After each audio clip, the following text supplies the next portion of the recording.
Alrighty, guys, welcome to the Villain Theater Stand-Up 5 for 5 Showcase. I'm not sure if we're live yet. I believe we are, but if not, then I'm just going to keep talking until I make sure that we are live. Oh, yes, okay, I see myself. There's a little bit of a delay. Things were kind of weird. We're on the internet. I mean, I know you guys have been having a great time tonight with the improv show. Give it up for the cast of Comedy Clash.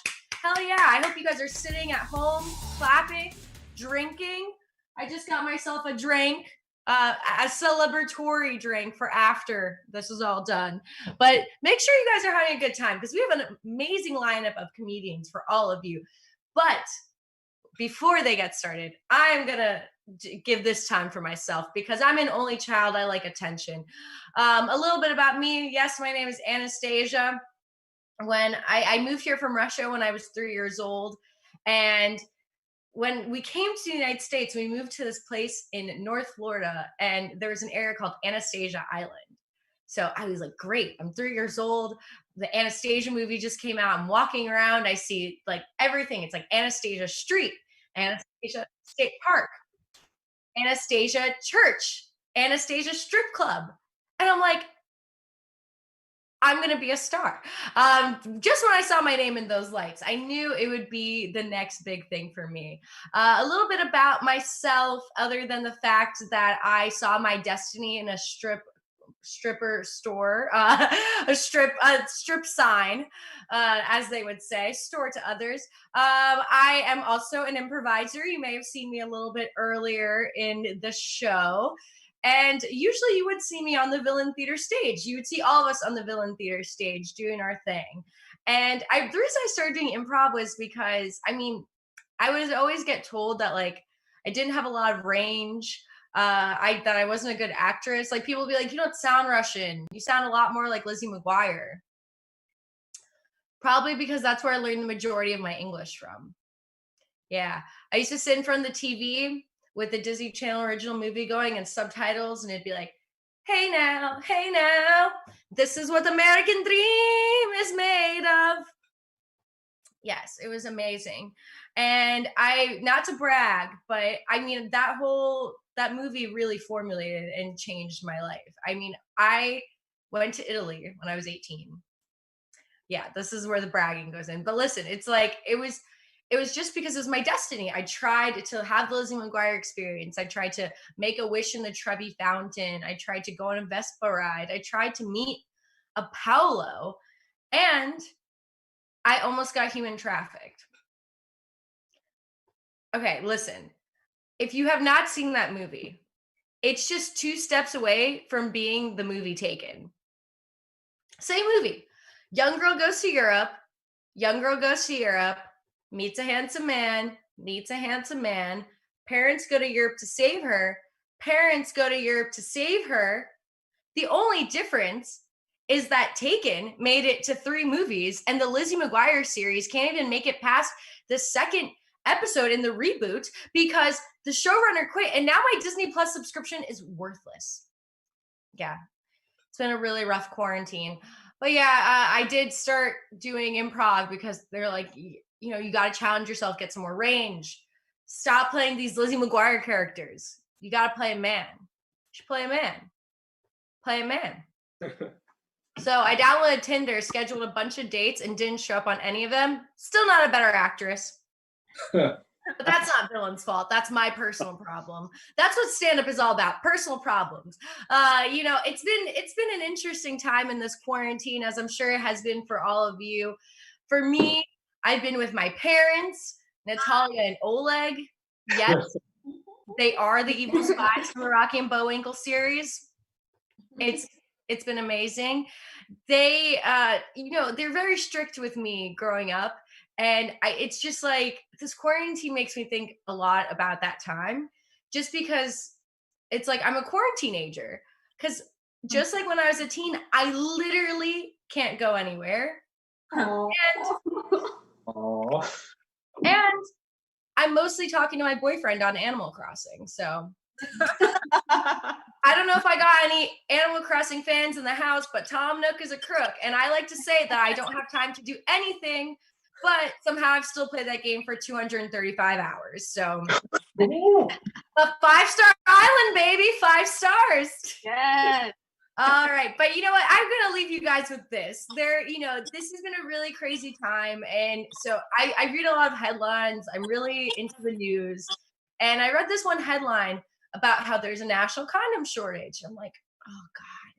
I mean, it's just there's gonna be a lot of baby Zoomers after this is all over, and it sucks because people are stupid. And they name their kids topical things like Archie after the royal baby, Cardi B, COVID-19. And I think actually COVID-19 would be a great name for a baby. Because just like COVID-19, babies, their smiles are infectious. Oh. And just like COVID-19, if I thought I was about to have a baby, I'd get rid of that shit immediately. Oh my All right, guys. Some light abortion jokes to get us started in this great grad show. We have a lot of great comedians coming up for you. These people have been working so hard to put together their 5-minute sets through this amazing program called 5 for 5, which is a stand-up comedy workshop. And now you're going to see they have blossomed into these beautiful butterflies. And this class, if you want to be like them, this class is starting again soon. So go to villaintheater.com after the show and sign up because you're funny too. Unlock your funny. Alrighty, enough about me. We have an amazing comedian coming up to the stage. She is all the way from Miami. I'm in Broward, so that's real far for me. Put your hands together for the lovely Courtney Furton, everyone. Yay! Hello. How's it going, guys? Woo! Oh, wait, you can answer me. Okay, it's a live stream. So, do I just keep talking? There's a lag. Oh, I'm nervous. Anyway, I'm just gonna go. So, I turned 25 recently, and I understand why people go through quarter-life crises because I'm definitely not where my younger self thought I would be. I definitely thought I would be in at least some semblance of a relationship, but alas, I am single. Aww. Yeah. Or be upset for me, that's fine. I just know that the FBI agent that is assigned to my phone has got to have some kind of secondhand embarrassment for me because of the amount of times that I have deleted and re-downloaded Tinder. These dating apps are the best. You get to stay home, see a menu of all the like singles in your area. It's genius, but the reality of it is it's pretty bleak. You know, I would compare the experience to that of a Cracker Barrel. I mean, first of all, I've never seen anyone loyal to a Cracker Barrel in my life. So, and even if they were, I don't think I would want them here. And for me, it's always just a fun little thing you do only out of necessity or maybe on the occasional Thanksgiving. And the experience is always the same. You get there, you're greeted by some nice people, you get to play some games, and then you realize eventually you're like, why is there so much crap everywhere? Like, there's way too much stimulation happening. There is an overabundance of pictures of dudes holding fish, like for absolutely no reason. And the cleanliness is definitely questionable, so you're sort of risking disease. Oh, not for me. Oh. So although I am single, it's fine because things are looking up. You know, recently I was solicited for some feet pictures on Instagram. Woo! Although it's not the ideal relationship I want, where I just get paid to exist, you know, it is the lesser of all evils when it comes to sending body parts of yourself to absolute strangers. I think my personal rule of thumb is everything from the ankle up belongs to our Lord and Savior Christ. So this is how the interaction went down. He says, "Hello, you're very beautiful." Immediately, I'm hooked. And he goes, "How would you feel about sending me pictures of your feet for money?" And my natural response was, "Oh my God, yes, absolutely." You know? So we're in talks, and he asked me my prices, and I like to think that I have a lot of self-worth. So I tell him, $200, please. And he immediately responds, and he's like, I have never paid that amount for pee pictures before. Obviously, he's never seen these babies. Like, they are absolutely worth the equivalent of 5 panini presses. I mean, I wish that you could see these beauties because they are the furthest thing from being anything beautiful. Just to give you some context, I am 5'4" and I wear a size 9.5. Flappers on here. We're like on some WNBA shit, but in all the wrong places. Like, the length of it is really like, it's in the toes, you know? They're pretty dexterous. I've really never had to bend over for anything in my life. I'm just out here like orangutan grabbing things. It's a good time. So it's not this guy's first rodeo, clearly, and he knows to ask the pertinent questions. So being the true Sagittarius that I am, I couldn't let him. And after I told him, he ghosted me faster than any Tinder match ever. Yeah, it's his loss though, because although they're not the daintiest feet in all the land, they have a ton of charisma, and in a proper environment, they could really thrive, you know? They're like the congeniality of feet. And picture this. Take a walk with me, all right? There's a pot. We got some veggies, maybe some kind of colander. That's a thing. Herb. I don't know. And I feel like it's a scene popular with the newborns, you know? They're always like straight chilling in the pot. They have a super cute little chef's hat. Do you know what's a better client and more adorable than a baby in a chef's hat? These 9.5 wides in a chef's hat. Anyway, if anyone is interested in these men's 10s, my DMs are open. That's my time. Yeah. I actually knew some girls who had a foot pick ring back in college. So, girl, it pays bills. No shame in the game. Alrighty. Give it up one more time for Courtney, everyone. Yeah. Shout out to 60 peeps who are going to a completely virus-free show, unless you're going on some weird sites as well. I mean, I don't know. But this is a great show, guys. We have a lot of great comedians coming up for you. And I mean, hopefully some feet pics. I don't know. It's who knows? It can get crazy. Alrighty. Coming up next to the virtual stage, she's my sister. I love her so much. She is a stand-up comedian. She does a lot of great things, and she is amazing. Put your hands together for Stephanie Cassanova, everyone. Woo! Yeah. Yeah. Hey guys, I'm Stephanie Cassanova. That is my real name. I come from a long line of Italian lovers. This is true.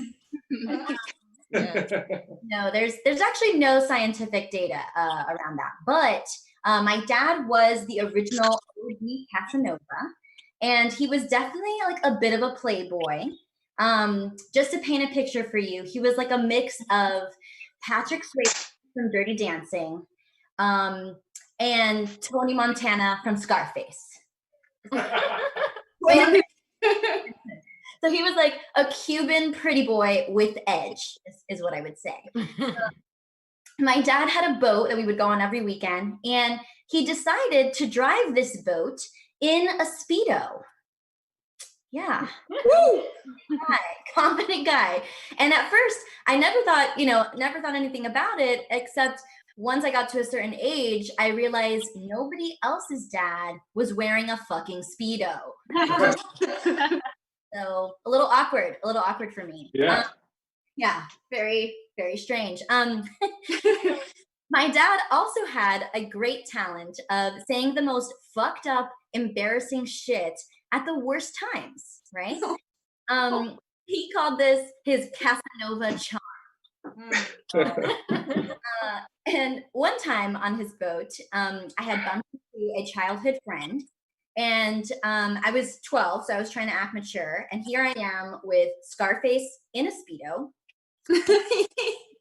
he grabs me and he's like, oh, our Stephanie, all grown up. He's like, somebody's been shopping at Victoria's Secrets. Look at this. There's nothing there. Oh my. And I was like, what is wrong with you? What is wrong with you? Right? Blowing up my spot. Totally blowing up my spot. So probably my favorite memory, though, is it really does kind of depict his playboy nature, is when he first divorced from my mom. And he sat me and my sister down, like, girls, daddy's single, right? Daddy needs to find a new lady. So now when we go out in public, instead of calling me daddy, you're going to call me Uncle George. And we were like, what? He's like, yeah, don't worry about it. It's going to be our little secret. Just try it. See how it feels. Oh no. And even as a 6-year-old, I remember thinking, like, this is fucked up. You're a little fucked up. Yeah. Yep. So he was definitely a bit of a playa. But I didn't get that gene. I really didn't. I was very awkward, the ugly duckling of my family. I was skinny, had no boobs. I had braces through college. Super fun. And I was just kind of like a little hairy. And, you know, I never thought it was an issue until one day, I'll never forget, in 8th grade, fucking Carlos Gonzalez that he won't go out with me until I'm allowed to shave above my knee. No. Allowed to shave my thigh. Worst day of my life. Okay. Oh. And I don't know if this is like only a Latina thing, but my mom had this rule that my sister and I were not allowed to shave above our knees until we were like in 8th grade. Like, I don't know if she thought if our legs were totally smooth, that something would like slip up there. I don't know. But that was the rule, right? So summer of 8th grade, I'm like, okay, this is going to be a game changer. Watch out, right? It was, but it just was so much worse than before, actually, right? Because the difference now with my like smooth legs on the bottom and like thick, almost matted hair on top was so bad. It was like furry cargo shorts. I swear to God. That was me growing up. So luckily, once I went to college, I took off my braces, my legs were fully shaven, and I finally hit my stride, right? And I was at my first college party, and this guy's like, you know, you're super cute. I'd love to get your number, but you do something like weird at the end of everything you say. You do like that. And I was like, what? He's like, yeah, you do like after everything you said. What is that? And I was like, oh my God. Oh, George. What the fuck? I was like, you know what? I have to own this. I said, yeah, that's actually Sean. Thanks, guys. That's my She really does have that charm. Give it up for Stephanie. Yes. Yeah. Beautiful, Woo. beautiful. Love her. All right. Coming up next to the virtual stage, I just found out some groundbreaking information. This person is a twin. Give it up for Czarina, everyone. Yeah. I'll mute myself. Hey, what's up, you guys? My name is Czarina. I'm so happy to do this tonight. Yes. So I have to be honest with you guys. I feel a bit conflicted when it comes to my age because I'm 34 years old, right? But somehow I feel like I'm in my 40s because I'm always tired. And yet I still look like I'm 20 years old. And this is me with no skincare routine. Now, if you would have said this to me in my mid-20s, I would have been slightly offended. But now I'm just like, you know what? I should take that. This is affirmation for me. Keep on, you know? Yeah. So, you know, I could still do certain things like shop at Forever 21. And I've never been to Ultra Festival, but I think that if I were to go, in a swimsuit and metallic boots, I think I'll be Gucci. Yeah. So 2 things you guys got to know about me is that I'm a mom. That's why I'm always tired of 2 boys, okay? And I'm an introvert. So before the quarantine, I had this whole routine going on from Monday to Friday that they go to school, I'll be going to work, and then back at it at home. But I think with the quarantine, like the floodgates has opened for endless responsibilities. Now I'm working from home, I'm a homeschool teacher, and I'm serving as technical support for my kids because let's be honest, kids swear they're tech savvy, but they know nothing of Microsoft Office. So I've been feeling like the first couple of weeks, I was feeling out of my element to the point that I kept having these recurring dreams. And the dreams kind of mimic like the movie The Shining, but a PG version. So check this out. I had a rubber spatula, okay? I was trying to get into my kid's room. So it went something like this. I'm here knocking. And then I'm like, all right, you guys got to open the door because if not, you guys are going to get your internet shut off. And as soon as I opened the door, I busted out this chair. I was like, here comes Mom! So yeah, man, I don't know what that dream was telling me, but something's telling me that you know, I had to be cheering up, you know, I was taking things way too serious, but now I'm good. So I don't know if you guys heard like a couple weeks ago about the 5-year-old who was caught driving in the freeway. Yeah. I don't know what's going on in 2020 with Rona, but this shit is crazy. All right. This kid took his Grand Theft Auto skills to another level. And what happened is that he was heading towards Los Angeles to go buy a Lamborghini. And that's how much he had with him.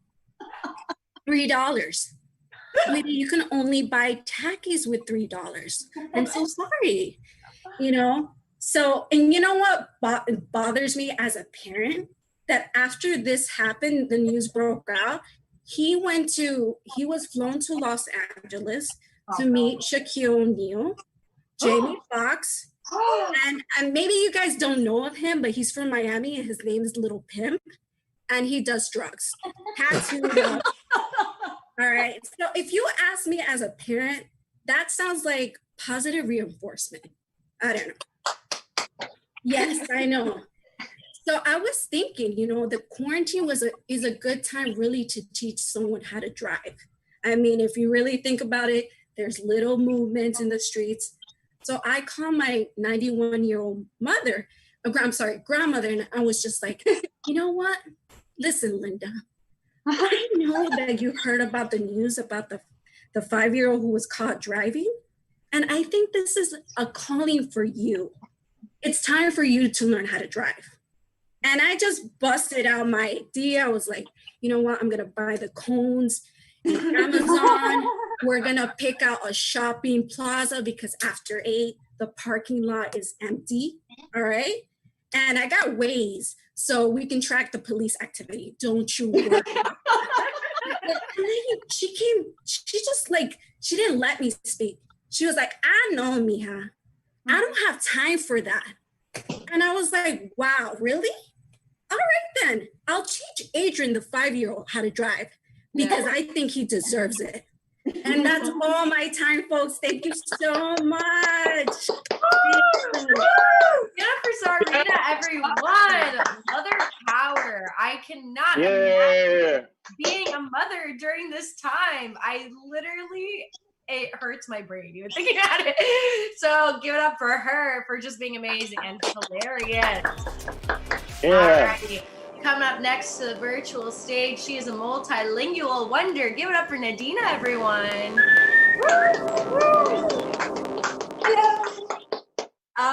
Hi everyone. Thank you so much for watching. I know some of my friends are tuned in, so hi guys. Okay. All right. Now back to cool. I'm cool. All right. So have you ever heard the expression did you have a happy childhood, or are you funny? Yeah, it's actually true. So, and I don't say it slightly. I work as a psychiatrist by day, and I think I'm hilarious. Very funny, and I'll tell you why. So, when Robin Williams killed himself, my phone lit up like a Christmas tree. People were calling me, and I haven't heard from them for like 5 years, and they were like, how are you doing? I didn't even have to use humor as a, to get attention. It was great. Anyway, so as I said, I'm a jaded psychiatrist, but I didn't start off like that. When I was just,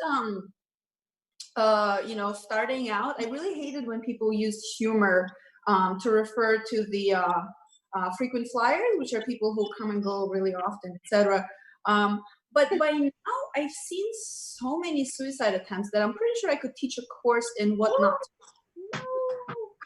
Yeah, I mean, nobody should take that course. Like, it should be illegal to take that course. But 1,800 milligrams of ibuprofen is how they treat pain from amputated limbs in Mother Russia. Like, anyway. But then I also think about like, okay, I didn't study my butt off for almost a decade to like give away the secrets of the trade. Do your own research. Why would I be helping like Jane Doe cheat her way out of this hellhole? Like, we're all miserable. Nobody's enjoying this. I'm pretty sure life stands for like living, inevitably failing everything. Oh no. Yeah. So after 8 hours of doing this at home, at work, like, this benevolent work that I do, after I get home, the last thing I want to do is do anything, actually. So I don't want to cook. I don't want to clean. I don't want to do nothing. So I was thinking of like, okay, well, what do I do to circumvent this dilemma? And so, yes, I got married. I was like, okay. So I got myself a husband, we got married, and it turned out that he had the exact same expectation of me in the marriage. So for like 4 months, we compromised and we worked it out. We tried to kind of see what happens. And then at the end of it, we got ourselves a little treat. A divorce. So, yeah, and I'm glad you guys are laughing because I think when people go like, "Aw," people don't divorce because they're in a good place, right? Like, you don't go to a restaurant and send the meal back because it's just too delicious, right? Yeah. Or go to the movies and then it's going so well you just want to leave in the middle of it because you don't want to know what happens. Or it would be like a scientist discovers the cure for cancer, and then she goes like, okay, we're saving way too many lives. This is too effective. Stop. Yes. Right? So, divorce is a good thing. Anyway, so after a long day of work, I get home and, who's going to feed me, basically? Like, really, let's get to the bottom. Who's going to make food? So I came up with the greatest idea ever. And I'm very proud of the brain cell that came up with this. Getting a mail order bride. Mm-hmm. Yeah. Rich white men have been doing this for decades. So now that I have some rights, I should be able to, be exploiting women too, right? Like, I have the rights. I forgot the word exploit for a second. Like, I speak 6 languages, but like none of them are really that good. Anyway. So mail order bride, and I probably wouldn't want the one with like the long pretty hair or like the nice nails, because I really just need one who will cook a borscht. Just the best meals, and maybe like do some laundry and clean at home. Like, I really just want a glorified nanny, guys. I just want someone to take care of me. I also looked into like getting a butler, and it's about like $80,000 a year. Which, affordable, obviously. But I feel like, I have trouble understanding the British accent, right? So like, it's very difficult for me to comprehend. So I don't think I would do very well with a butler. And also I feel like Reginald Jeeves is not going to put as much love into like cooking a borscht as much as Natasha would, right? So yeah. And then, if she's really good and we end up like actually, marrying for longer than I think it's 2 years, she might even get like a U.S. citizenship. Obviously, after I get mine because I'm here on a visa, but she doesn't have to know that. All right, I think that's my time. So thank you so much for watching. Yeah. Give it up for Nadina, everyone. And guess what? I have great news for you. I know how to make borscht, and I have my citizenship, girl. So let's link up. Wife. Yes. All right. I actually also have that headband. So creepy, but I think I sense a connection. Alrighty, coming up next to the virtual stage, he is an amazing person. He's an improviser at Villain Theater. All these people are amazing people, but he's especially amazing. Very supportive person. Give it up for Marcus Braswell, everyone. Woo! Woo! Oh yeah, Marcus. Yeah. Well, thank you. That was a great introduction, and I'll share a little more about myself now. It was not until I was age 31 that for the first time I referred to a woman in my life as my girlfriend. I also currently I have a 10-year-old cat named Pudding.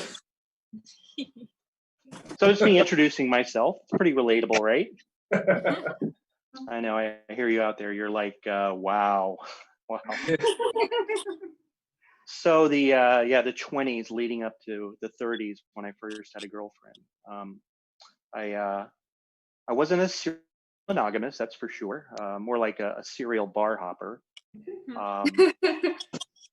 So I was out there having a lot of sex, right? Yes. Yes.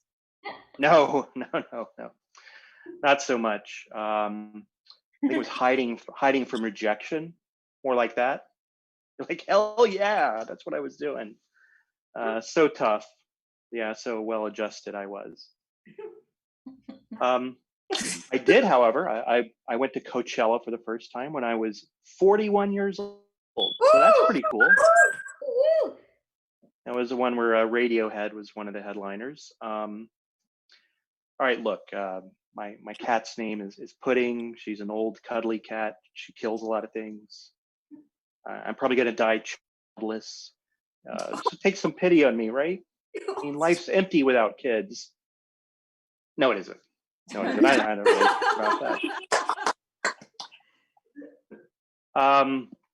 So speaking of middle-aged rock bands, that guy who weeps during certain songs at Pearl Jam shows. Good measure of who I am. True story. So I went to their 20th anniversary festival. You know, first song, boom, weeping, all these beautiful blue lights. I'm weeping. A few years later, I'm at their Rock and Roll Hall of Fame induction, and the montage comes up. There's music playing and there's videos from throughout their 25 years, and yeah, I'm weeping again there. Little pro tip, for your weeping needs, I would suggest homemade edibles and a little vape.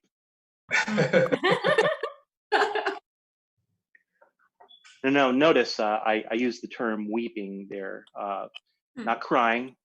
Crying is for pussies. Hey, come on, let a king do his thing, y'all. I'm gonna do a little quick diversion. Some celebrity encounters, you know about those? Here's a partial list of celebrities that I have annoyed in my life. Chris Penn, Chuck D from Public Enemy, Carrot Top, Jack Black. So back to Pudding, my cuddly cat. Actually, I do love the pet kids that we have. There's Pudding, I mentioned, of course, and then there's her brother, Mr. Kennedy, very wonderful dog that we rescued. Our youngest child is robot, non-binary. That's I Karumba. Oh gosh. Karumba is the newest member of our family. You know, is there anything that's more of a first world problem than hollering out, "Damn it, the Roomba's broken"? Well, you know what? At our house, of course, we'll shout out sometimes, "Damn it, the Roomba's full of pudding." So an interesting thing happened to me a couple weeks ago at work. I had an exchange with another. At the end of her email, it was a little bit adversarial. She wrote to me, if you don't believe me, I can refer to an older male lawyer. Like, what? Said, look, I've obviously left you with the impression that I'm mansplaining, and that was very regrettable. It's not my intent. I know what toxic behaviors are from men, and I fought against that all my life. Well, since the late 80s. I've been an ally for as long as I can remember, and those efforts, they continue today. I call that the reverse Karen that I pulled on her, squirting and spraying my wokeness all over the place, all over the screen. And that's my time. Yeah. Thanks everybody. Woo! Give it up for Marcus. And guys, I literally hacked into the villain. Russian hacked into the Villain Theater YouTube to post the link for where Marcus got his shirt. It is Poppy J Snacks. I told you guys, Marcus is the most supportive person ever. He's amazing. Look at that shirt. Poppy J Snacks is the host of our Shady Lip Syncs. He's an amazing person. He is one of our improvisers and just an amazing person. And he took this class. He took 5 for 5. And if you want to take 5 for 5, go to villaintheater.com in an extra tab. So you have your YouTube open, then you have a tab for the shirt, then you have a tab for getting the class for 5 for 5. In that order. But pay attention, because we got a lot of cool people going up. So coming up next to the virtual stage, she's actually one of our arm wrestlers when we have our ladies league of arm wrestlers. Put your hands together for Billie. Woo! Yeah. Wait, that's in our video. Wholehearted steak. Let's try it. Oh, there she is. Woo! Billie. Woo! So thank you, everybody, and it's great to be here. Hi, my name is Billie, and I'll just be honest with you right now, I'm not wearing a bra. Ladies, who's with me out there? Yes. Right? It's quarantine times. It's quarantine times. We're letting those puppies swing free. For those of you who have bras on today and tomorrow and in perpetuity, thank you for your service. I think mine's going to be left somewhere at the bottom of my hamper forever. I'm not going back. So as a matter of fact, in Zoom meetings, I'm a working professional, and I'll be in meetings, and we all are in this grid, and you'll see like this one is like, as for my email and item number 4 of the PowerPoint. I know those dangling down, baby. I know, we know. Let them free, and I'm with you. Let those puppies go. So I appreciate that. So we're here comfortable.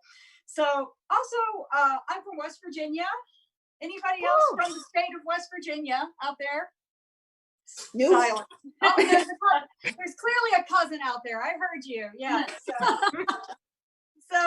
my husband and I are both actually from West Virginia, and we're now living here in South Florida. And it's a small town where we met, and in fact, it's so small in this town that we're from. Briefly, both our first cousins were briefly married. And that made us second cousins. And that was like the best sex of our life for 2 weeks. I kid. So I'm a mature lady now. And, you get to a certain age, we're all getting older here, and you reach this upper echelon of like giving 0 fucks. I give no fucks. It's like a superpower you'll acquire. Young ladies out there, you'll get there. You will get there. So like if Deborah at work is giving you a hard time, 0 fucks to that. You want to wear your pajamas to the grocery store? I don't give a fuck. Do it. Be comfortable. You want to take a shit with the bathroom door open? Go for it. 0 fucks. It's a weird day at work, by the way, but so I don't care if my coworkers see me. So we've all seen these posts on social media of ultrasound, baby ultrasounds and things like that. And I'll be honest, I can't recognize what I'm looking at. We see them and we go, oh my God, how cute. and it's a grainy blob. I can't really tell the blurry, grainy, pixelated thing. I can't tell what it is. Let's be honest, people. So a while back, I was getting my vag checked out. You know, you get to a certain age, everything's okay. This shit's tight, okay. But you know, a while back, you know, I asked my gynecologist, and he's 80, by the way, and I call him my gynosaur. He's seen every crotch out there. I love him. So, but I asked him, I was like, Doc, while you're down there, can you print me out a picture? And he was like, that's highly unorthodox. And I was like, humor me, please, you know. So I got him to print me out a picture, and so now I have this on display, and everybody goes, oh my god, and I'm like, yes, my uterus is adorable. My vacant uterus it's awesome. So speaking of bodies, have you seen the show Naked and Afraid? Have you seen the show? It's like, yeah, it's something in reality TV. We're all sitting at home watching TV right now. So Naked and Afraid is like 21 days you have to live in the jungle and survive with like not a stitch of clothing on, completely naked. And I'm from the country. I think I could survive. But then I was thinking, you know, I was watching it and I was like, wait a minute. I was like, give me 3.5 days and this hairy hobgoblin is going to be like, you know, my hair's going to be everywhere sprouting out. And I'm like, you know, so I'm like, they're going to be watching TV and like my bush provides its own sensor bar. And I'm like, people are going to be like, how does Sasquatch learn to make fire? So, last I'm going to say is being a busy lady, and my husband is too, we're both working professionals. We just don't have time for anything. We don't have time to have sex sometimes. So we just kind of hop in the sack and got to get it on, get in, get out, get it done. You know what I mean? I got shit to do. So anyway, we're hopping in the sack and, you know, I'm like ready to hop in the sack. I'm like, my shirt kind of rips because we're in a hurry. We got shit to do. So it rips. And he looks at me and he's a funny guy. And he goes, oh my God, are you finally doing my Hulk Hogan fantasy I've always wanted? I didn't miss a beat. I looked him dead in the eye and I said, ooh, brother, Hulkamania is coming for that dick. Yes. Yes. So that is about all the time I had. By the way, he was rock hard. He's still rock hard. Every Saturday we're doing it now as Hulkamania style. Sometimes yes. But anyway, I want to say thank you for the time. That's all I have to say. All you perverts out there, I love you. Yeah. Give it up for Billie. Yeah. Woo.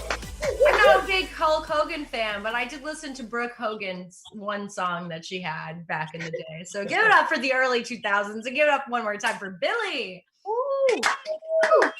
Alrighty. Okay, we have two more comedians coming up, and that will be.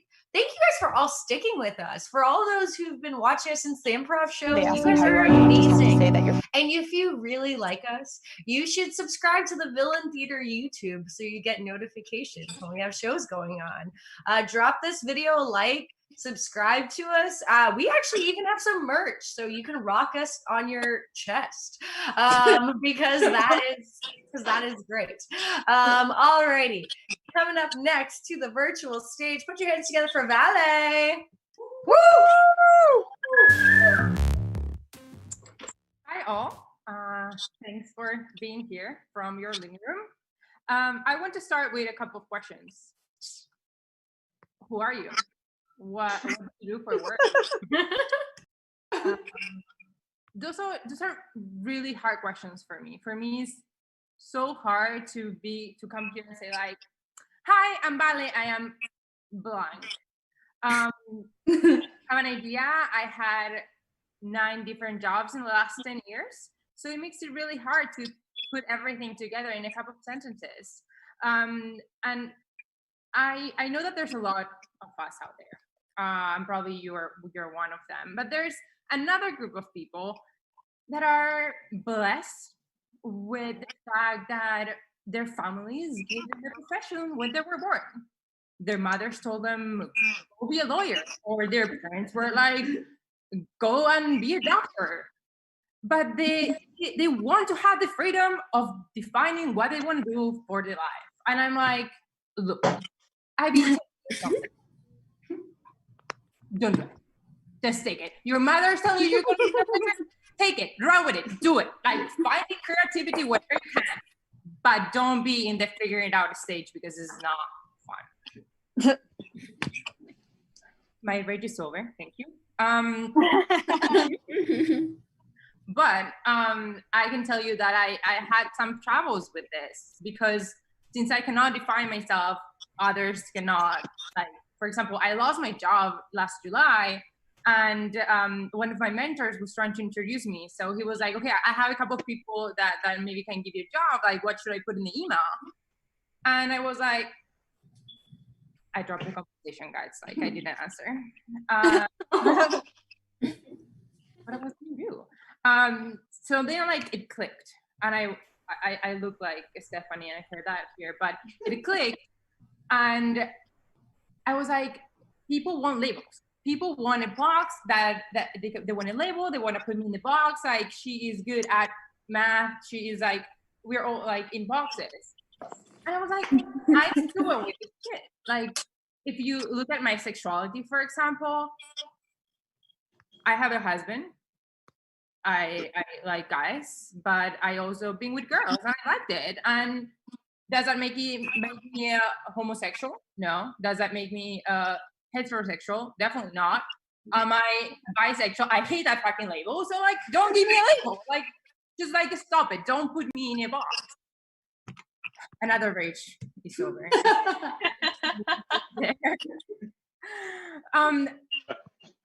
Another thing that I realized through this like entire life like exploration is that I created my own problem with my identity when I graduated from college with an interdisciplinary degree. I was like up there trying to like make a career for myself because interdisciplinary degree doesn't mean anything. So I had a wonderful idea of telling the story that I was graduating in entrepreneurship and mass communication. Wrong, mistake. I should have said, I want to be a life connoisseur. I want to be experienced influencer, whatever the fuck. Just like pick something that if people are not going to understand it, just like have fun with it. Right. Here with the title that no one understands. And I don't even have fun with it. It also brought me problems in interviews. My CFO was interviewing me for my current position, and she was like, okay, how did you have 3 jobs in time? Mm-hmm. I went ahead, I gave a logical explanation, but of course, should have said like, I don't know, like, I decided to put all my fucking work in 3 different baskets, and 3 of them had holes in it, and like I ended up with fucking nothing. So that's my life. That's part of like the 10 different jobs I had, and it didn't work. But right now, I'm super happy. I am working as in a tech company. It's focused on education. So I'm basically a teacher consultant, and I help teachers and administrators run their classrooms, and it really feels like a swim teacher teaching someone how to swim without knowing how to swim. So if you go and you draw, like, I'm not gonna be able to save you. Don't go because you're gonna die. So to wrap this up, I have 2 conclusions. Like, first, like, I don't know how I pretend to define my career if I cannot define my sexuality. And the second one is that if but based on my track record, I'm gonna be looking for a job soon. So please give me a call. Thank you. That's my time. Yay! Get up about it. All right, guys, we have 1 more comedian left, but I have a very important thing for you guys to pay attention to. There are 48 people watching, 49. Woo! And 25 likes on this video. If we get to 30 likes by the end of this video, I will tell you guys a secret. So give the support for a secret, but you'll have to wait for that. This next comedian's gonna be worth it though. He is a singer and an amazing person. They're all amazing. Put your hands together for Hector. Woo! Woo! Hi, everyone. My name is Hector. Hey. Hey, and I'm an opera singer. I know what you're thinking. Damn, that dude looks like an opera singer. And yeah, I've been singing since I was 9 years old. I've been singing since I was a voice soprano, and now I'm a tenor.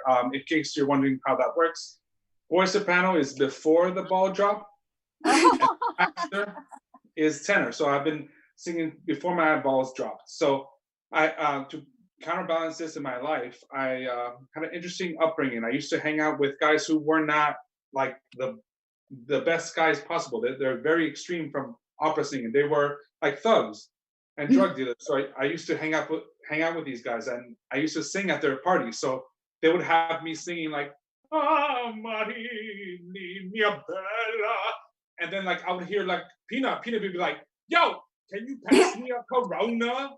Like, of course, Peanut, I can pass you a Corona. And then out of nowhere, you would hear Polo. Polo be like, "Yo, have you seen my weed?" I'm like, Polo's a little deaf, so I had to scream his name. Polo! Of course I don't have your weed. I'm fucking 12 years old. I should not be here. I would not touch your weed. You need to relax.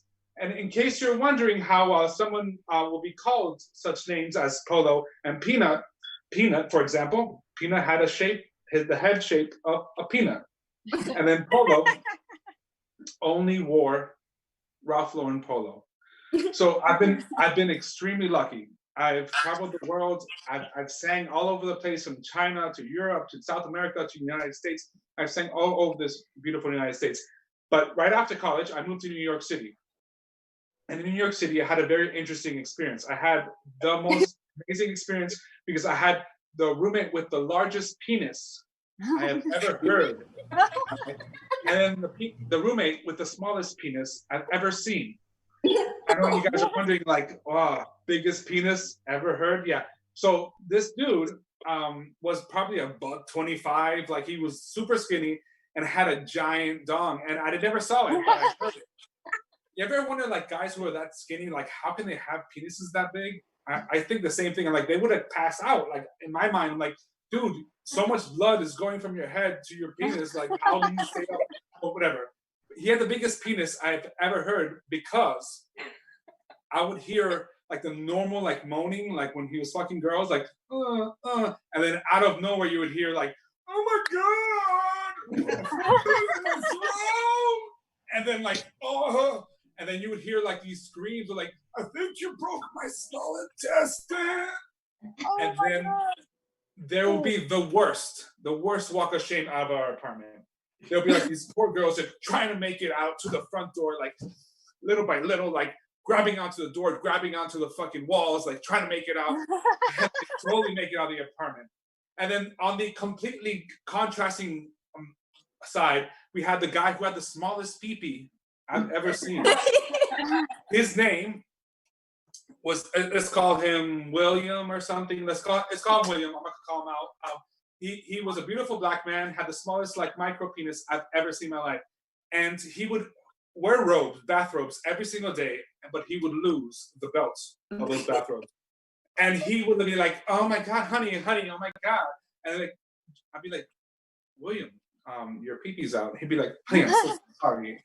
And then out of like the bottom of his breath, he'd be like, "Can you feel my sugar hole?" Like, "Billy, did I hear you correctly?" And then to hide the sugar hole comment, he would start singing Little Mermaid. He'd be like, "I want to know where the people are. I want to see them dancing." Speaking of dicks, have you guys, I was driving around recently and I was driving by the Pleasure Emporium. It's a place that sells you sex toys, in case you're wondering. And I noticed they had a curbside pickup. I know it's an interesting thing to think about, but I started thinking about dildos. And have you noticed how they don't look like penises anymore? They have these things that grow out of them, these like tentacles that grow out of them. They have pearls in them.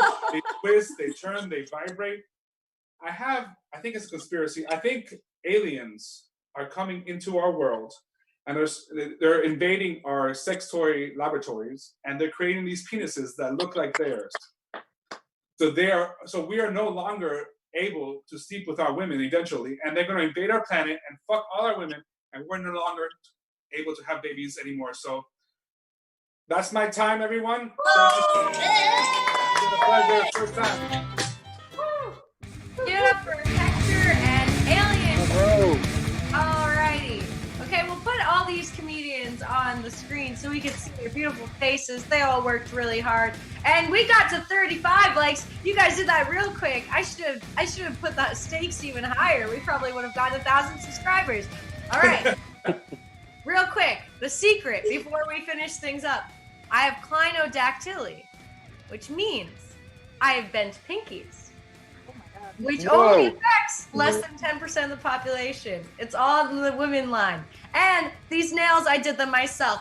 And these comedians did their thing themselves. Give them a hand. Put your hands together for all these beautiful people. They worked so hard to happen. They are so funny. And thank you guys so much for supporting Villain Theater. Subscribe to our videos. Follow us on all the social medias. Follow these people. They're amazing. I would love to follow them down an alley. No, that's weird. But, you know, they're amazing people. And thank you guys so much. My name is Anastasia Palenska. Follow me at Anna the Russian with one N. Get a Villain Theater t-shirt. Sign up for 5 for 5. This is happening again. This could be you in 5 weeks. Booyah. All right. Peace, guys. Thank you.